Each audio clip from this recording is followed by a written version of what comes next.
There's something so dramatic and atmospheric about abandoned buildings. I'm not sure everyone would call it beautiful, but there's plenty of beauty in here if you know how to capture it.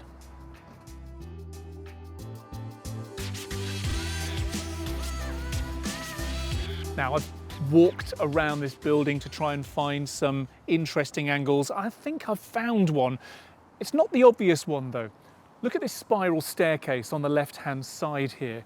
It just juts out of the building, which is fine, but find the right angle and you can also get the reflection, almost a perfect reflection of that staircase in the glass walls here. So, framing up, I'm able to get both the actual staircase and the reflection in the same frame on this 1x lens. And, well, just looking through the viewfinder, you wouldn't know that it's a reflection.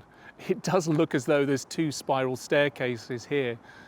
I think there's a lot going on. There's bits of graffiti on here, there's bits of metalwork, there's barbed wire, there's all sorts, which means there's a lot to look at. In terms of verticals and horizontals here, let's just get a safe shot with what I think is going to be the true sort of horizon horizontal. And that's fine. That's fine. We've sort of got some interesting lines in there. We've got all of the staircase. We haven't chopped off the staircase on either side there, so that's going to be pleasing.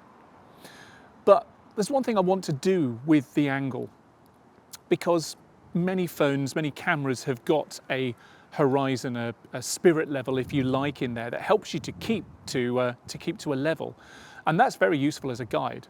However, sometimes you want to go deliberately off kilter.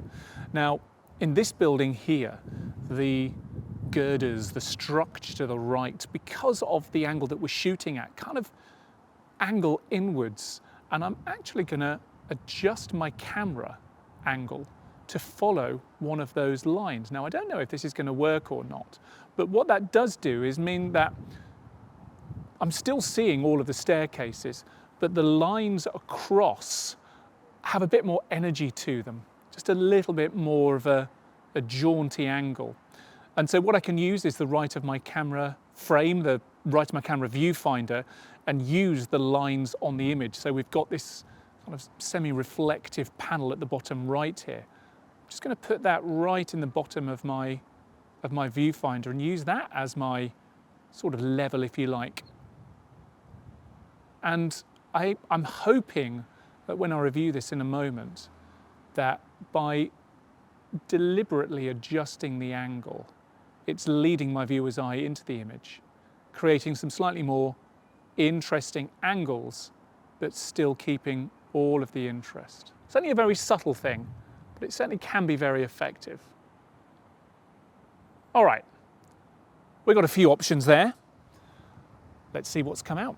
I was so focused on the reflection of the spiral staircase in this abandoned glass building that, well, I lost focus on the fact that the actual spiral staircase was just being cropped on the left-hand side there, which is a bit of a shame, but there's lots of other things to like in this image. All of the metalwork, all of the structures in there are interesting and take your viewer's eyes on a journey across the frame, but just a bit dissatisfying that we've lost a bit of the left of the frame.